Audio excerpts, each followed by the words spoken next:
18,600 करोड़ रुपए से अधिक राशि प्राप्त होगी। और एक बात और, शिक्षा पे आपने कहा कि कम खर्च हुआ। अध्यक्ष महोदय, मैं सदन को अवगत कराना चाहती हूं कि कांग्रेस सरकार के शासनकाल के अंतिम वर्ष 2023-24 में शिक्षा पर 51,243 करोड़ रुपए का व्यय हुआ था, जबकि वर्ष 2026-27 के लिए 68,989 करोड़ रुपए का प्रावधान रखा है, जो कि वर्ष 2023-24 से 35% अधिक है।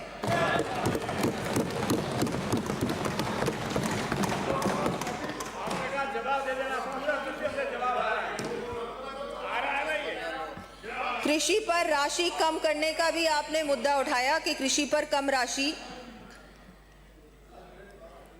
माननीय अध्यक्ष महोदय, मैं सदन को अवगत कराना चाहती हूं कि आपके समय में वर्ष 2023-24 में कृषि बजट में राशि रुपए 89,190 करोड़ थी, जो हमारे द्वारा प्रस्तुत इस बजट में राशि रुपए 1,19,408 करोड़ रखा गया है। इस प्रकार इनके द्वारा प्रस्तुत कृषि बजट से 34% अधिक है।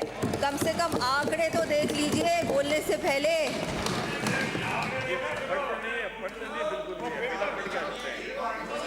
और एक बात और मैं यहाँ पर रखना चाहूँगी, और आपने ये बात रखी इसलिए उसका भी जवाब मैं देना चाहूँगी। प्रदेश के समस्त वृद्ध, विधवा, विकलांग पेंशनर्स को सामाजिक सुरक्षा पेंशन का जनवरी 2026 तक समस्त भुगतान किया जा चुका है।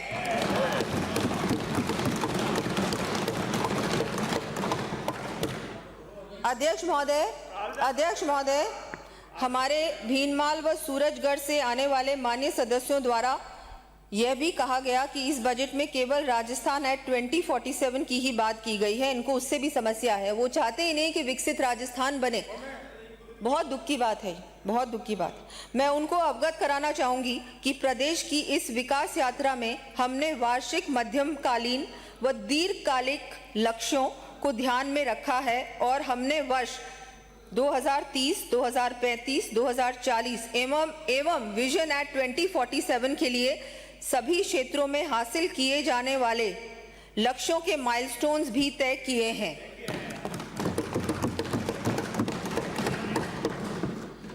हमारे इस वर्ष में प्रस्तुत किए गए बजट एवं निर्धारित किए गए माइलस्टोन्स को हम ठोस कार्य योजना एवं प्रदेश की जनता के आशीर्वाद से अर्जित करके रहेंगे।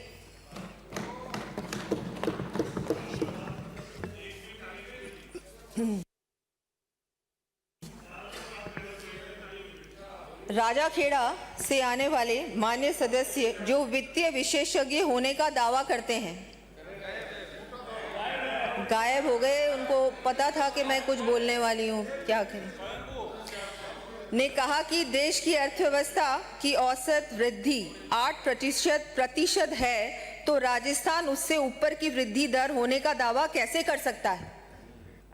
अध्यक्ष महोदय, मैं आपके माध्यम से माननीय सदस्य का ज्ञानवर्धन करना चाहूंगी। सुन रहे होंगे कहीं शायद, या रिकॉर्डिंग सुन लेंगे, कोई बात नहीं। भारत में फेडरल स्ट्रक्चर की व्यवस्था है। इसके अंतर्गत कई राज्य राष्ट्रीय औसत से ऊपर बढ़ते हैं एवं कुछ राज्य औसत से कम बढ़ते हैं। अध्यक्ष महोदय, मुझे सदन को ये बताते हुए खुशी है कि राजस्थान की जीएसडीपी वृद्धि दर राष्ट्रीय औसत से अधिक है।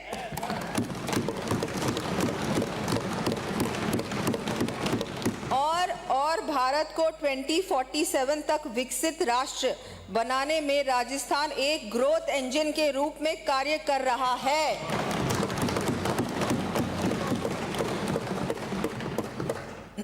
यहाँ मैं कहना चाहूंगी, जिनकी नीतियों से विकास का इंजन हुआ था बेजान, आज वही पूछते हैं रफ्तार क्यों नहीं बढ़ी श्रीमान।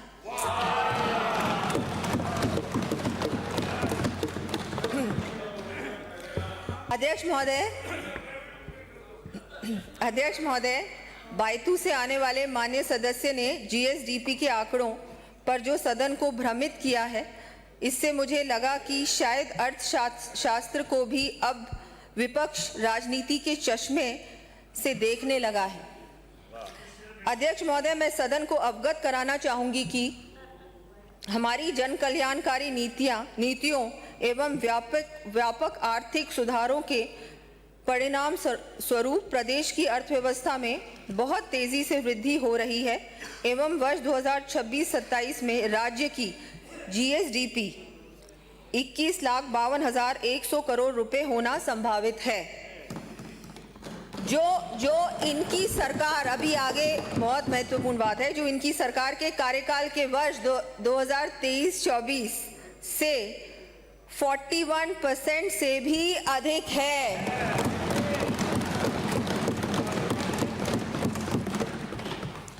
इनके कार्यकाल में अभी बता ही रही हूं मैंने, कंपैरिजन बहुत सारे गिनाए अभी, अब तो क्या करें, अभी तो इनको बहुत सारी पुरानी बातें भी याद आ गई थी। अरे अब इनके कार्यकाल की तो बहुत सारी बातें हैं, क्या बोले। इनके कार्यकाल में 2018-19 से 23-24 तक राज्य की जीएसडीपी में 6,10,544 करोड़ रुपए की वृद्धि हुई, जबकि हमारी वर्तमान सरकार के कार्यकाल में ही 6,30,037 करोड़ रुपए की वृद्धि अनुमानित है, जो कि इनके पूरे 5 वर्ष के कार्यकाल से अधिक है।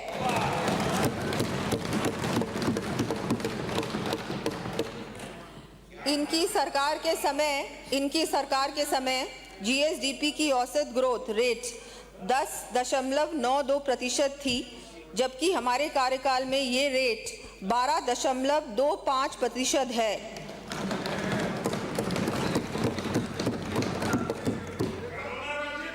यहाँ मैं कहना चाहूंगी, जिन्होंने बोए थे कर्ज के बीज अभी तो सुन, हर एक खेत में, अभी तो सुन, आज वही सवाल उठा रहे हैं विकास की रेट में।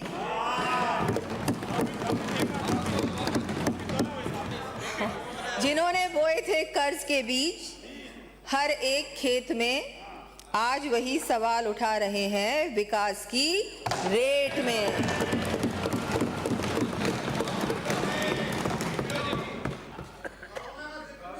यहाँ ये भी उल्लेखनीय है कि कांस्टेंट प्राइसेस पर जीएसडीपी की औसत वृद्धि दर गत सरकार के कार्यकाल के 5 वर्षों में केवल 5.3% थी, जबकि हमारे 2 वर्ष के कार्यकाल में ही जीएसडीपी की कांस्टेंट प्राइस औसत वृद्धि दर 8.7% रही है।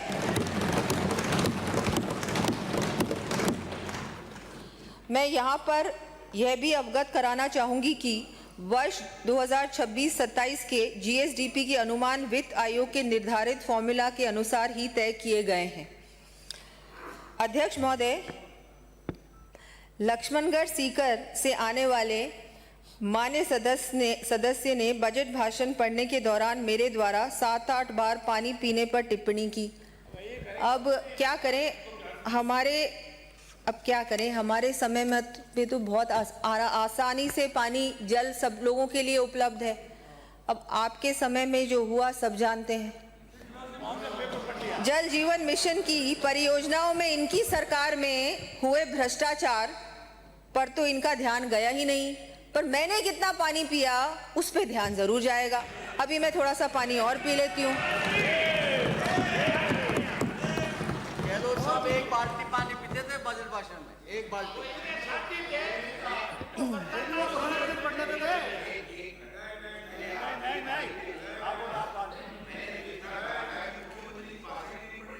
इतने गिलास इनको क्यों पकड़ाए जा रहे हैं? ये पानी बर्बाद क्यों किया जा रहा है? इतनी सी बात।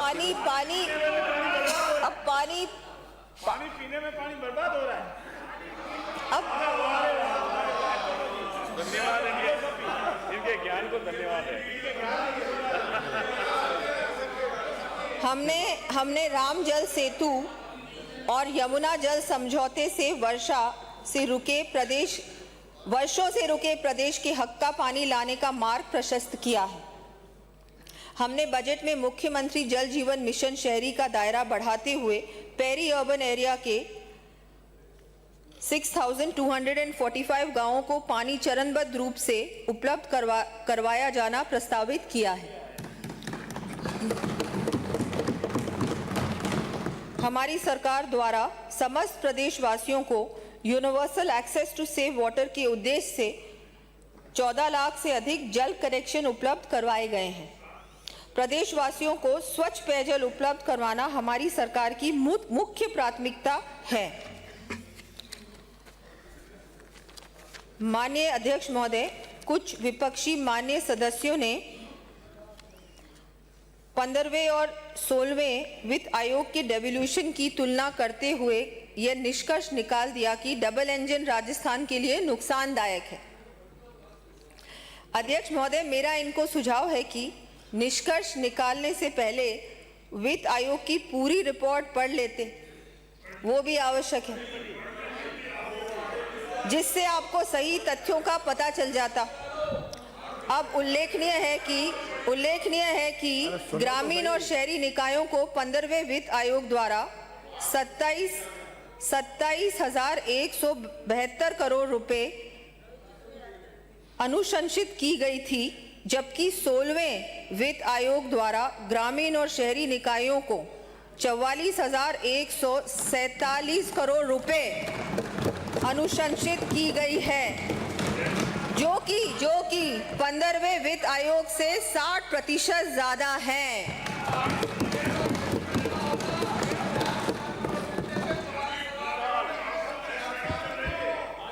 अरे जब आप थे आपने बोल लिया, अब ये बोल रहे हैं, इनकी भी सुनो, आपकी भी सुनी हमने, आपकी सुनी है तो अध्यक्ष महोदय, बहुत दुख की बात है कि इनको बहुत सारे हमारे विपक्ष के साथियों को बोलने का अवसर नहीं मिला।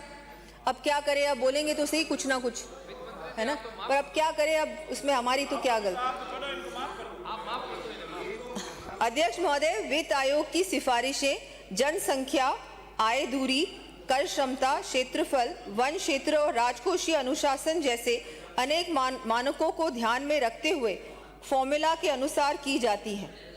केंद्र सरकार से राजस्थान राज्य को केंद्रीय करों की हिस्सा राशि में लगातार बढ़ोतरी हो रही है। अध्यक्ष महोदय, मैं विपक्षी साथियों से पूछना चाहती हूं कि क्या केंद्र प्रायोजित योजनाओं में बढ़ा हुआ आवंटन नुकसान है? क्या केंद्रीय करों में हिस्सा राशि में वृद्धि नुकसान है? क्या आधारभूत संरचना के लिए शासकीय के तहत राज्य को प्राप्त अधिक राशि नुकसान है? जवाब दीजिए ना। अब क्या राष्ट्रीय राजमार्ग, रिन्यूएबल एनर्जी और औद्योगिक कॉरिडोर में निवेश नुकसान है? ये सब नुकसान है क्या? चलिए, डबल इंजन का अर्थ है नीतिगत समन्वय, तेज स्वीकृति और योजनाओं का शीघ्र क्रियान्वयन। इसी के अनुरूप हमारी डबल इंजन सरकार राज्य अर्थव्यवस्था का चौमुखी विकास सुनिश्चित कर रही है। अधूरे ज्ञान से सदन को गुमराह करने का एक और उदाहरण बायतू से आने वाले माननीय सदस्य द्वारा प्रस्तुत किया गया है, जिसमें कहा गया कि सरकार ने 7.3% गारंटी दी है, जबकि सरकारी मानकों में 5% की कैप होती है। अध्यक्ष महोदय, लगता है माननीय सदस्य ने FRBM एक्ट का केवल नाम ही सुना है, एक्ट के प्रावधानों को पढ़ा ही नहीं और ना ही FRBM एक्ट का उन्हें पूर्ण ज्ञान है। मैं सदन के माध्यम से अवगत कराना चाहती हूं कि हमारी सरकार ने ही 2005 में FRBM एक्ट लागू किया था। इसके प्रावधानों के अनुसार राज्य कंसोलिडेटेड फंड ऑफ स्टेट में वर्ष में प्राप्त रिसीट्स का 60% तक की कुल कंटिंजेंट गारंटी हो सकती है। मुझे माननीय सदन को यह अवगत कराते हुए प्रसन्नता है कि हमारे कौशल वित्तीय प्रबंधन एवं प्रूडेंट रिस्क मैनेजमेंट के कारण वर्तमान में हमारी कुल गारंटी परमिसिबल लिमिट 60% के विरुद्ध केवल 24% है। ये बहुत, इसको भी सुन लीजिए, आप ही ने पूछा था इसलिए सब चीज़ों का जवाब दे रही हूँ मैं। कुछ माननीय सदस्यों ने करोड़ राजस्व के आंकड़ों से सदन में भ्रम जाल फैलाने की कोशिश की। अध्यक्ष महोदय, क्या ये भी इन्हें समझाना होगा कि वर्ष की अंतिम तिमाही में राजस्व संग्रह टैक्स और नॉन टैक्स यथा stamps and registration, excise, VAT, mining, SGST इत्यादि अधिक रहता है। साथ ही इनमें मार्च में भी उल्लेखनीय वृद्धि का ट्रेंड रहता है। राजस्व संग्रह का मूल्यांकन पूरे वित्तीय वर्ष के परिप्रेक्ष्य में होता है, न कि केवल कुछ महीनों के आधार पर। हमारे द्वारा किए गए टैक्स रिफॉर्म से एडिशनल रिसोर्सेज मोबिलाइजेशन के साथ राजस्व प्राप्तियों में उल्लेखनीय वृद्धि होगी। हमारी सरकार प्रदेश के विकास हेतु राजस्व आय में वृद्धि करने के लिए प्रयासरत है। राजकोषीय घाटा, इनके कार्यकाल में औसत राजकोषीय घाटा GSDP का 4.34% रहा है, जबकि हमारी सरकार के द्वारा जो राजकोषीय घाटे का लक्ष्य वर्ष 2025-26 के संशोधित अनुमानों में 3.87% अनुमानित किया है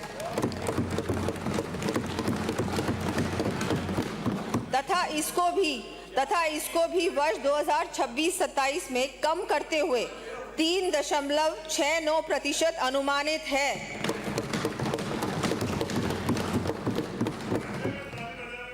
यहाँ मैं कहना चाहूंगी, खजाना खाली कर गए और सीख हमें देते हैं।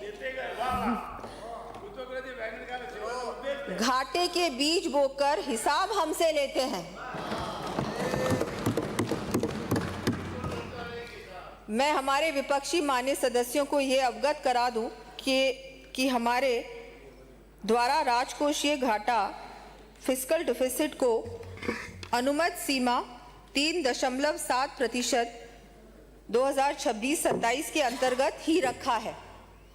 यह भी उन्हें बता दूं कि भारत सरकार द्वारा इंफ्रास्ट्रक्चर डेवलपमेंट पूंजीगत कार्यों के लिए 50 साल का इंटरेस्ट फ्री लोन FRBM की 3% सीमा के अतिरिक्त अनुमत किया गया है, जिसकी सीमा 0.7% है।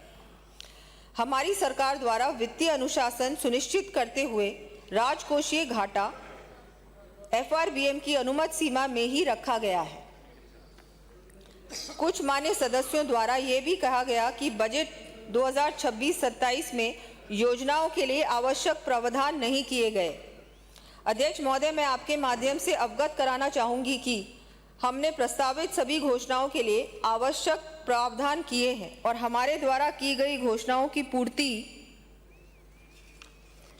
करने के लिए संसाधनों की समुचित व्यवस्था की गई है और हम घोषणाओं को पूरा करने के लिए संकल्पबद्ध हैं।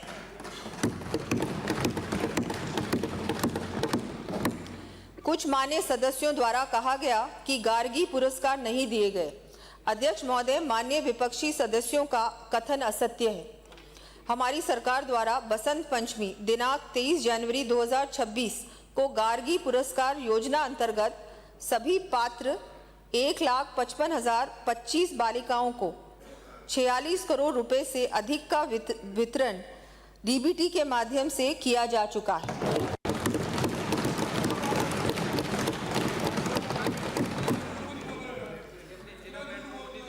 एक मान्य सदस्य द्वारा कहा गया कि बालिकाओं को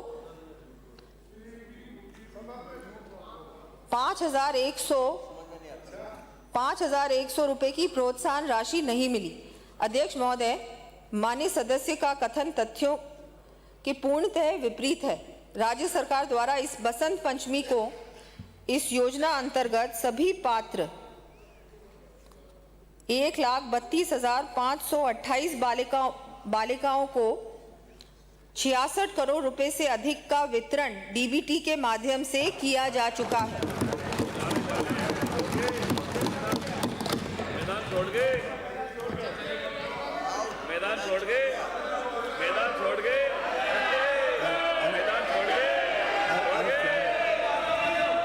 सुनिए, आपके वित्त मंत्री बोल माननीय रही हैं। सदस्य द्वारा कहा गया कि कृषि उपज मंडी के लिए माननीय सदस्य द्वारा कहा गया कि कृषि उपज मंडी के लिए बजट आवंटन नहीं किया गया।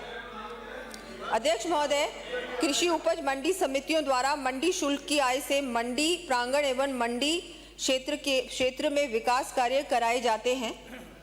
पिछले 2 वर्षों में मंडी यार्ड एवं मंडी सड़क निर्माण पर 650 करोड़ रुपए का व्यय किया गया है। इनकी जानकारी में शायद नहीं होगा, पढ़ते नहीं हैं, देखते नहीं हैं और कुछ भी कहना है कह देते हैं, आदत से मजबूर है। एक माननीय सदस्य द्वारा कहा गया कि टैबलेट वितरण नहीं किया गया। अध्यक्ष महोदय, हमारी सरकार द्वारा निःशुल्क टैबलेट वितरण योजना अंतर्गत राजकीय विद्यालयों में अध्ययनरत कक्षा 8, 10 एवं 12वीं के मेधावी विद्यार्थियों को 33,000 टैबलेट वितरित किए गए हैं। बोल गए आप सब। अरे बाप रे, इतना असत्य बोल, अरे इतना क्या, पूरा ही असत्य।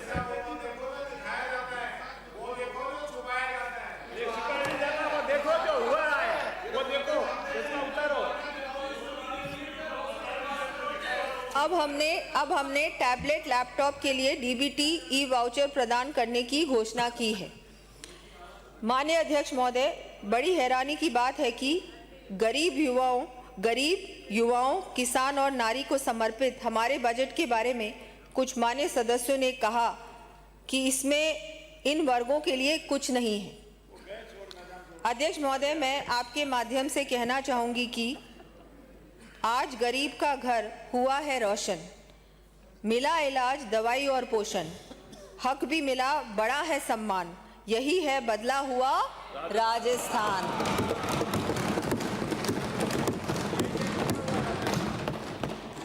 प्रदेश के 91 लाख से अधिक पेंशनर्स को लगभग 28,400 करोड़ रुपए की पेंशन देकर वंचित वर्ग को संबल दिया है।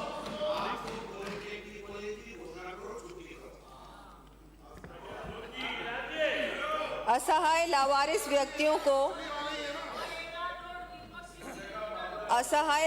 व्यक्तियों को दस्तावेजों के अभाव में भी मुख्यमंत्री आयुष्मान आरोग्य योजना में मुफ्त इलाज की सुविधा दी जाएगी।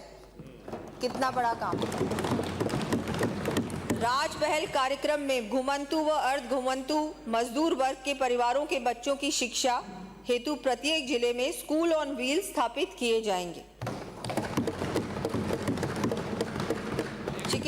चिकित्सा महाविद्यालयों में मरीजों एवं उनके परिजनों आदि को उचित दर पर पौष्टिक भोजन उपलब्ध कराने के लिए अटल आरोग्य फूड कोर्ट स्थापित किए जाएंगे।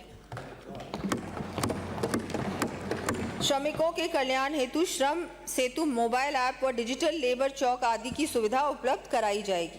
पालनहार योजना के लाभान्वित बच्चों की उच्चतर शिक्षा एवं रोजगार उन्मुखी प्रशिक्षण हेतु ऑनलाइन प्लेटफॉर्म बनाया जाएगा। अब युवाओं के लिए क्या दिया है बता देती हूँ, कुछ बता रही हूँ, सब कुछ तो माननीय अध्यक्ष जी फिर तो मुझे 2 घंटे और चाहिएंगे, है ना, पर इन्होंने ये बात कही तो मुझे कुछ तो अपनी बात रखनी है। युवाओं के लिए हमारी सरकार द्वारा युवाओं के उज्जवल भविष्य को ध्यान में रखते हुए युवा नीति, कौशल नीति तथा रोजगार नीति लागू की गई है। अब ये भर्तियों की बात कही तो मैं वो भी थोड़ा बता देती हूँ। हमने 4 लाख भर्तियों के संकल्प को पूरा करने की दिशा में जहां सरकारी क्षेत्र में 1 लाख से अधिक नियुक्तियां दी हैं, वहीं निजी क्षेत्र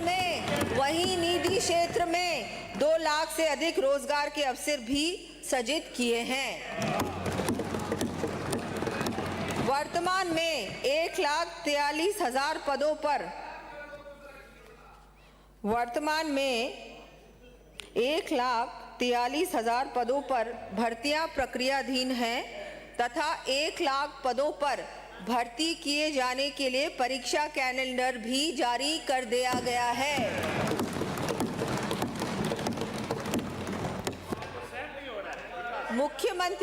मुख्यमंत्री युवा स्वरोजगार योजना में 1 लाख युवाओं को स्वरोजगार हेतु लिए गए ऋण पर ब्याज, मार्जिन मनी आदि अनुदान पर 1000 करोड़ रुपए का व्यय किया जाएगा। प्रतियोगी परीक्षाओं के बेहतर आयोजन के लिए राजस्थान स्टेट टेस्टिंग एजेंसी की स्थापना की जाएगी। ऑनलाइन टेस्टिंग सुविधा युक्त टेस्ट सेंटर्स का निर्माण किया जाएगा। हमारे विद्यार्थियों का लर्निंग लेवल बेहतर हो और उनकी शिक्षा आउटकम बेस्ड हो, इसके लिए 400 स्कूल्स को सीएम राइज के रूप में क्रमोन्नत करने की घोषणा भी की है, जिसके लिए 1000 करोड़ रुपए का व्यय किया जाएगा। हमारी सरकार द्वारा प्रत्येक जिले में महाविद्यालय में विद्यार्थियों की मेंटोरिंग और एम्प्लॉयबिलिटी के लिए वाइब्रेंट एवं ड्रीम प्रोग्राम लाए गए हैं। नशे की बढ़ती प्रवृत्ति से निपटने के लिए राज सवेरा योजना लाई जा रही है। प्रत्येक जिले में institute of skill development and vocational training की स्थापना की जाएगी। किसानों के लिए हमारी सरकार द्वारा किसान सम्मान निधि में 76 लाख से अधिक किसानों के खातों में डीबीटी के माध्यम से 10,900 करोड़ रुपए से अधिक की राशि हस्तांतरित हो चुकी है, की गई है। ब्याज मुक्त अल्पकालीन फसली ऋण वितरण योजना के अंतर्गत 35 लाख से अधिक किसानों को 25,000 करोड़ रुपए के ऋण वितरण का लक्ष्य रखा गया है।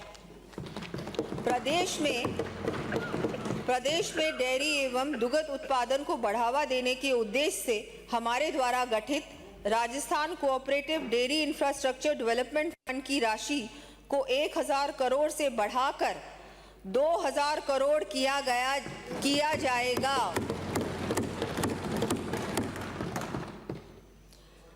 कृषि उत्पादों को बेहतर मूल्य दिलाने के लिए हमारे द्वारा राज गिफ्ट एवं किसानों को नवीनतम डिजिटल तकनीकों का लाभ दिलाने के लिए राज एम्स लाई गई है।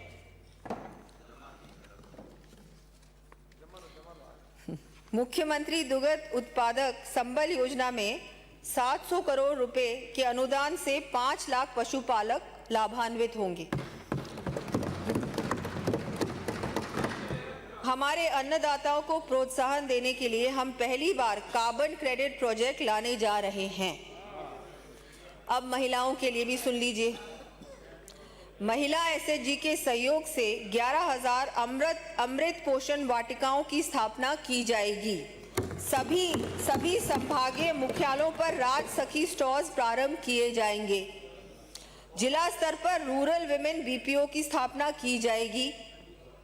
महिला एसएचजी को दिए जाने वाले ऋण की सीमा 50 लाख रुपए से बढ़ाकर 1 करोड़ रुपए की जाएगी। महिला एसएचजी हेतु प्रत्येक जिले में centre of entrepreneurship development and capacity building बनाया जाएगा। 5000 महिलाओं को बैंकिंग कॉरेस्पॉन्डेंट सखी बनाएंगे एवं 1000 महिलाओं को बैंक सखी के रूप में ग्रामीण बैंक शाखाओं से जोड़ेंगे। 1000 पुलिस थानों के महिला बैरक विकसित किए जाएंगे। और मैं तो ये कहूंगी इतना कुछ दिया है और आपको ये सब शायद पढ़ा ही नहीं है। आपने क्या पढ़ लिया पता नहीं क्या पढ़ के आए। मैं विपक्ष के साथियों से पूछना चाहूंगी यदि ये सब कुछ नहीं है तो फिर कुछ की परिभाषा क्या है? पूंजीगत व्यय, कैपिटल एक्सपेंडिचर। हमने इंफ्रास्ट्रक्चर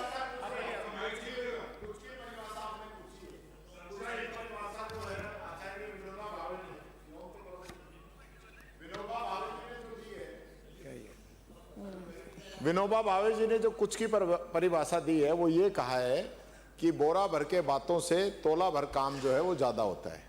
ऐसा नहीं है, उल्टा है। वो हमने देख लिया ना इनके 5 सालों में। वो हमने देख लिया इनके 5 सालों में क्या किया और क्या नहीं किया। बातें तो पता नहीं कितनी की, घोषणाएं की, लेकिन किया कुछ नहीं। पूंजीगत व्यय कैपिटल एक्सपेंडिचर, हमने इंफ्रास्ट्रक्चर डेवलपमेंट के लिए पूंजीगत व्यय हेतु 53,978 करोड़ रुपए का प्रावधान किया है, जो कांग्रेस सरकार के अंतिम वर्ष 2023-24 से 2 गुना अधिक है।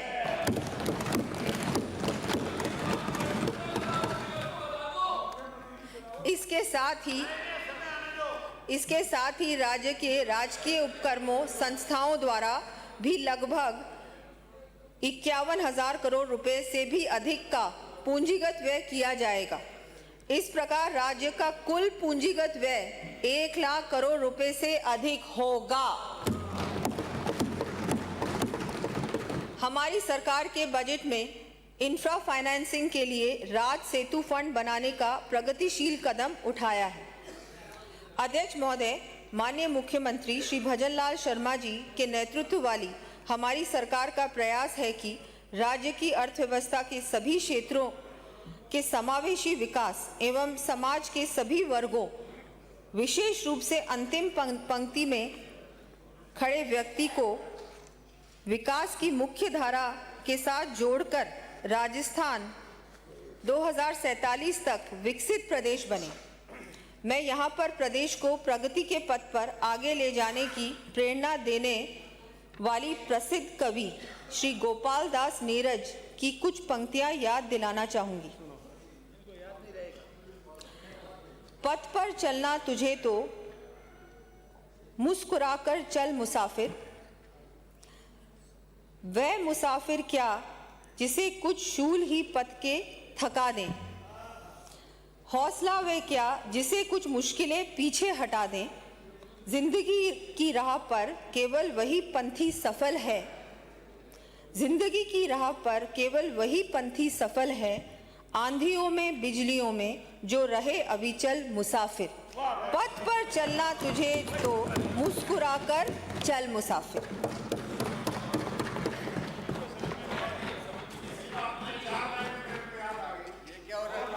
बच गई थी क्या? काफी तो आगे बच गई थी क्या?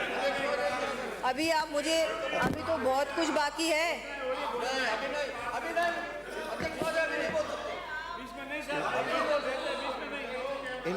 आपके समय इन्होंने कुछ नहीं बोला था।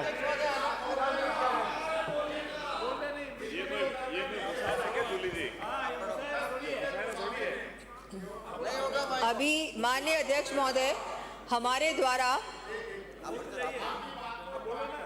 11 फरवरी 2026 को प्रस्तुत बजट के पश्चात, माननीय अध्यक्ष महोदय, हमारे द्वारा 11 फरवरी 2026 को प्रस्तुत बजट के पश्चात जन प्रतिनिधियों के माध्यम से और भी प्रस्ताव प्राप्त हुए हैं। आमजन की भावनाओं का सम्मान करते हुए अब मैं नवीन घोषणाएं प्रस्तावित कर रही हूं।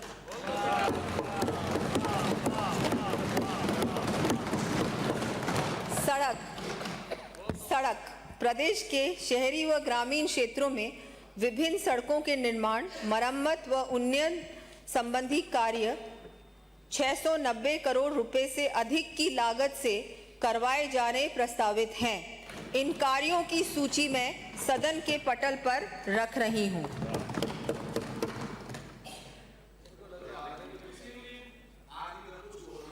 तो 3, 4, अभी बहुत सारे पन्ने हैं, तो थोड़े गिन लूं क्या? गिन के बताऊं? 1, 2, 3, 4, 5, 6, 7, 8, 9 पन्ने हैं, 9 पन्ने। सूची बोल लेना। पेयजल, अब पेयजल पे आ जाते हैं। पेयजल, राज्य से निकलने वाले दिल्ली मुंबई इंडस्ट्रियल कॉरिडोर के नीमराना औद्योगिक क्षेत्र की औद्योगिक जल एवं पेयजल आपूर्ति सुनिश्चित किए जाने के लिए 1012 करोड़ रुपए की लागत से कृत्रिम जलाशय एवं फीडर निर्माण का कार्य करवाया जाएगा। इस हेतु आगामी वर्ष 200 करोड़ रुपए की राशि व्यय की जानी प्रस्तावित है। प्रदेशवासियों को स्वच्छ एवं सुरक्षित पेयजल उपलब्ध कराने के लिए ग्रामीण एवं शहरी क्षेत्रों में पुरानी जीर्ण शीर्ण पाइपलाइन को बदलने के लिए 150 करोड़ रुपए व्यय किए जाएंगे। प्रदेश के विभिन्न क्षेत्रों में पेयजल उपलब्ध कराने के लिए 210 करोड़ रुपए से अधिक के कार्य करवाए जाएंगे। इन कार्यों की सूची मैं सदन के पटल पर प्रस्तुत कर रही हूं।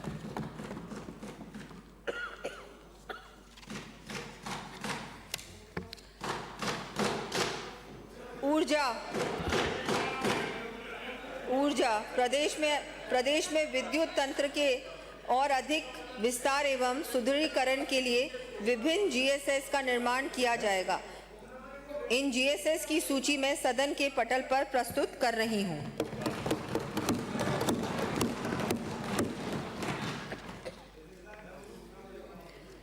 नागरिक सुविधाएं प्रदेश के विभिन्न क्षेत्रों में सौंदर्यीकरण एवं उन्नयन संबंधी कार्य करवाए जाएंगे। इन कार्यों की सूची में सदन के पटल पर रख रही हूं। सुन लो भाई, आपके काम की हो।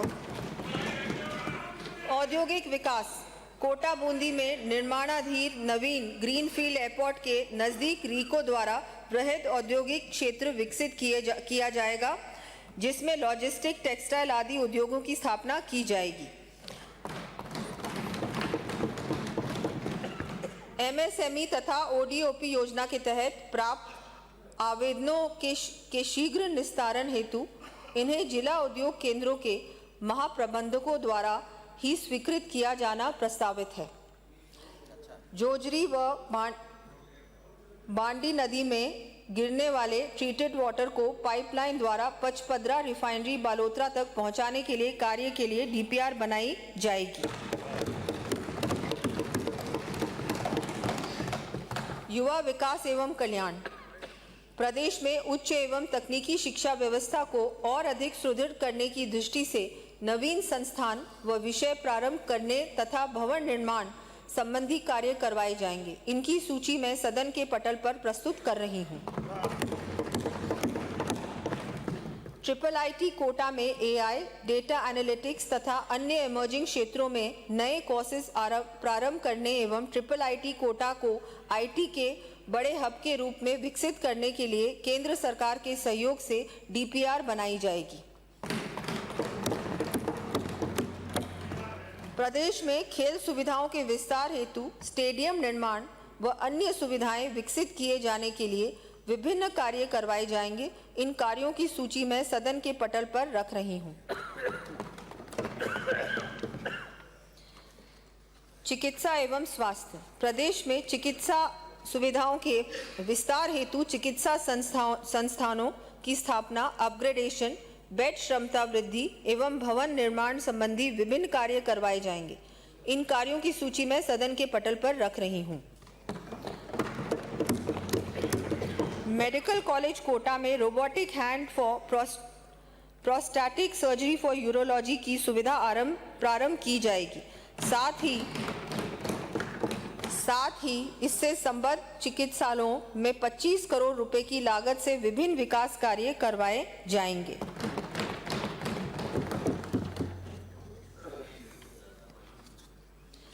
प्रदेश के सरकारी एवं निजी विद्यालयों के विद्यार्थियों के लिए स्वास्थ्य व नेत्र जांच शिविर आयोजित कर लगभग 75,000 विद्यार्थियों की आंखों की जांच कर यथा आवश्यकता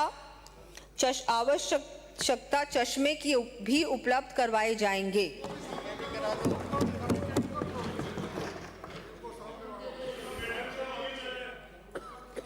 सामाजिक सुरक्षा बालिकाओं व महिलाओं को आत्मरक्षा प्रशिक्षण, मनोवैज्ञानिक काउंसलिंग, महिलाओं से जुड़े विभिन्न कानूनों, साइबर फ्रॉड से बचाव हेतु जानकारी प्रदान करने के लिए STRI safety training resource initiative योजना प्रारंभ की जाएगी। इसके अंतर्गत लगभग 1 लाख महिलाओं को विषय विशेषज्ञों के माध्यम से प्रशिक्षण प्रदान किया जाएगा।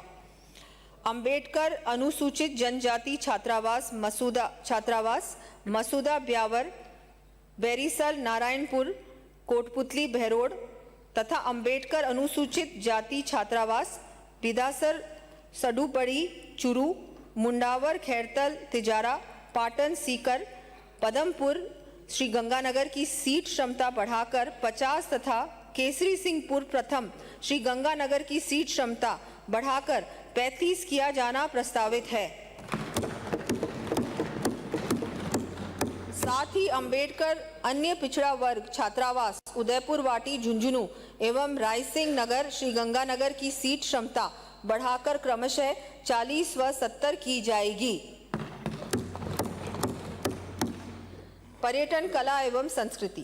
प्रदेश में पर्यटन सुविधाओं के साथ साथ धार्मिक स्थलों के विकास संबंधी विभिन्न कार्य करवाए जाएंगे। इन कार्यों की सूची मैं सदन के पटल पर रख रही हूं।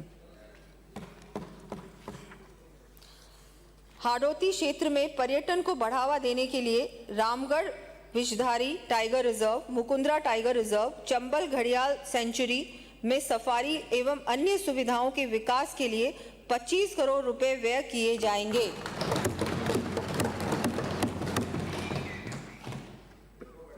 कृषि एवं पशुपालन। प्रदेश में सिंचाई सुविधाओं से संबंधी विभिन्न कार्य करवाए जाने प्रस्तावित हैं। इन कार्यों का विवरण मैं सदन के पटल पर रख रही हूं। प्रदेश के पशुपालकों को पशु चिकित्सा संस्थानों की सुविधाओं का समुचित लाभ मिल सके, इसके लिए विभिन्न पशु चिकित्सा संस्थान खोले व क्रमोन्नत किए जाएंगे। इन संस्थानों की सूची मैं सदन के पटल पर रख रही हूं। सुशासन। प्रदेश में विभिन्न प्रशासनिक इकाइयों की स्थापना तथा अन्य सुविधाएं विकसित किए जाने की दृष्टि से लूणकरणसर बीकानेर में मिनी सचिवालय का निर्माण करवाया जाएगा। गोविंदगढ़ अलवर में सहायक अभियंता जन स्वास्थ्य अभियांत्रिकी तथा झोटवाड़ा जयपुर में सहायक अभियंता विद्युत के कार्यालय खोले जाएंगे।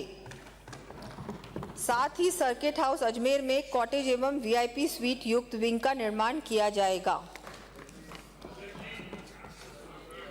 आमजन को भय रहित सुरक्षित वातावरण मिल सके, इसके लिए चाबा शेरगढ़ जोधपुर में नवीन पुलिस चौकी तथा धावा लूणी जोधपुर में पुलिस थाना खोला जाएगा।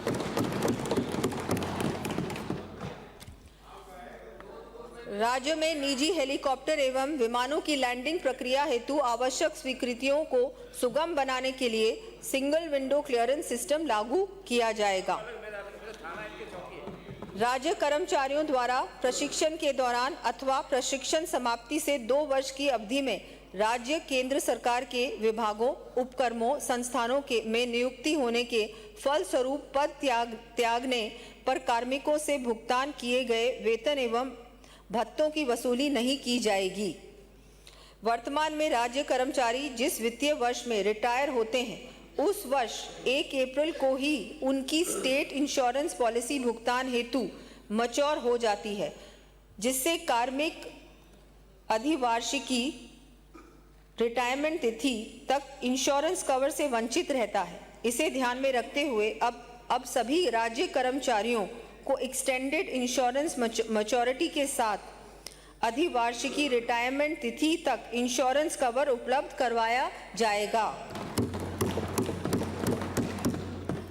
राजस्व रिकॉर्ड में दर्ज सड़क व रास्तों और खातेदारी भूमि के बीच में सरकारी भूमि की पट्टी अव्यवस्थित होने से खातेदारी भूमि तक पहुंच मार्ग की उपलब्धता नहीं हो पाती। इसे ऐसी खातेदारी का गैर कृषि प्रयोजनार्थ परिवर्तन नहीं हो पाता।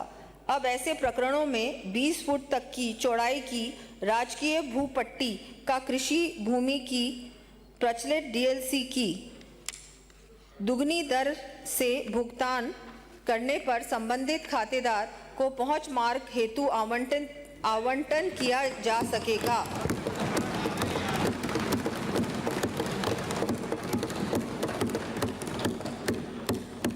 अध्यक्ष महोदय, हम प्रदेश के विकास के लिए निरंतर प्रयासरत हैं। समस्त प्रदेशवासियों के सहयोग से विकसित राजस्थान की संकल्पना को साकार करने में हम अवश्य ही सफल होंगे। मैं अंत में कहना चाहूँगी, विकसित राजस्थान की ओर बढ़े कदम हमारे, धरती धोरारी में रंग भरे उजियारे, हर खेत हरियाली, हर चेहरे पे खुशियों की रवानी, शिक्षा स्वास्थ्य उद्योग से लिखे प्रगति की नई कहानी, कला संस्कृति और पर्यटन से मिले हमें नई पहचान, गरीब युवा नारी किसान का रखें हम विशेष ध्यान, हर गांव बढ़े हर शहर बढ़े, नित रोज बने नए कीर्तिमान, ऐसा बने हमारा आत्मनिर्भर विकसित राजस्थान। जय हिंद, जय राजस्थान। सदन